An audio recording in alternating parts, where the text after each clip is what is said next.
नमस्कार. जान्हवीज किचनमध्ये आपलं मनपूर्वक स्वागत. गुरुर ब्रह्मा गुरुर्विष्णू गुरुर्देव महेश्वरा गुरुर साक्षात परब्रह्म तस्मै श्री गुरुवे नमः. आज गुरुपौर्णिमेनिमित्त सर्वांना गुरुपौर्णिमेच्या मंगलमय शुभेच्छा. आजची रेसिपी बनवणार आहे रताळ्याचे काप. या ठिकाणी मी रताळे स्वच्छ धुवून काप करून घेतले त्याचे. या ठिकाणी काप बनवण्यासाठी मी तांदळाचं पीठ बनवले. त्यामध्ये जिरे, 1 चमचा मिरच पावडर, चवीनुसार मीठ टाकून घेतले.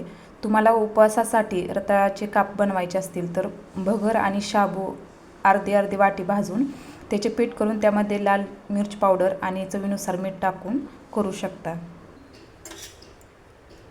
या ठिकाणी मी पॅन गरम करायला ठेवलं आहे. आता यामध्ये तेल टाकून घ्यायचं.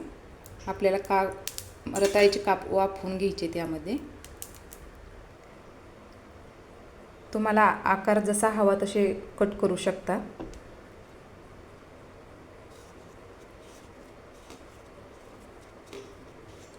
कमी गॅसवर खरपूस भाजून घ्यायचे.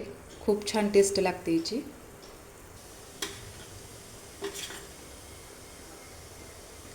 काप टाकल्यानंतर थोडंसं तेल सोडून घ्यायचं यामध्ये.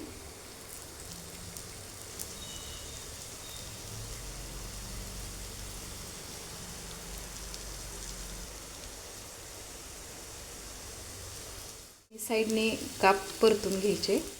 या ठिकाणी मस्त चिंच गुळ चटणीसोबत मस्त खरपूस असे रताळ्याचे काप तयार आहेत.